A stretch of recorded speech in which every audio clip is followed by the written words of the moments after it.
Hello, my name is Heather Christopher, Technical Trainer for the Employee Training Department. This 5-minute tutorial demonstrates how to set up delegates in Outlook 2013.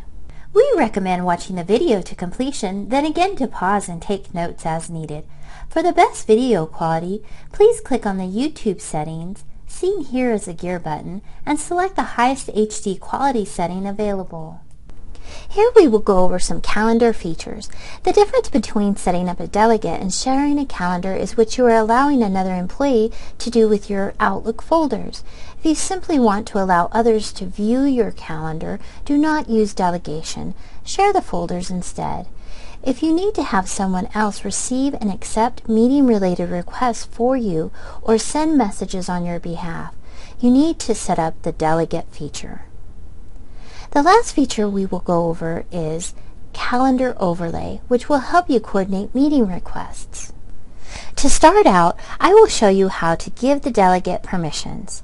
With Outlook open, click File, then click Account Settings. From the menu, select Delegate Access. In the Delegate window, click Add. Then type the delegate's name and select it from the global address list. Then click OK. In the Delegate Permissions window, the editor permissions for your calendar folder and tasks are selected by default. These permissions give access to read, create, and modify items. Some other options available are Review Access, in which the user can only read items, or Author Access, which gives the user permissions to read and create but not modify items. None means that you have no permissions and you can't open that folder. Make sure that there is a check mark next to Delegate receives copies of meeting-related messages sent to me. You can put a check mark next to automatically send a message to Delegate summarizing these permissions, and Delegate can see my private items if those options meet your needs. Click OK to close the Delegate Permissions dialog box. Back to the Delegates window, under Deliver meeting requests addressed to me and responses to meeting requests where I am the organizer to. Select the checkbox next to My Delegates Only, but send a copy of meeting requests and responses to me, which is recommended so that you don't receive all responses, but only those coming in from others that need your attention. You can edit the permissions of any delegate by clicking on their name and choosing permissions. You can also remove any user by choosing them and then click Remove from the same screen. When you are finished, click OK. Very quickly, we will share a calendar with a coworker. Go to your calendar.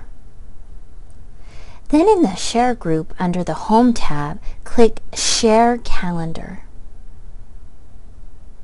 From the sharing invitation, click the To button and select the coworkers from the global address list. Click the To button again to add them and then click OK. Type in a brief message and put a check mark next to Request permission to view recipient's calendar, and if needed, allow recipient to view your calendar. When finished, click the Send button. Calendar overlay is very important too. It allows you to overlay several calendars and find open spots for meeting and appointment requests. In Calendar, in the navigation pane, select the checkbox of another calendar that you want to view. The calendar that you selected opens next to the calendar that's already displayed. Each successive calendar opens next to the one most recently opened. On the Calendar tab, click View in Overlay Mode. That calendar is now in overlay mode with the one you opened first, usually your default calendar. It will display an area where an opening for an appointment is available. To close the overlay feature, click the arrow in the Calendar tab. To close the others' calendars, click the X in the Calendar tab or uncheck in the navigation pane.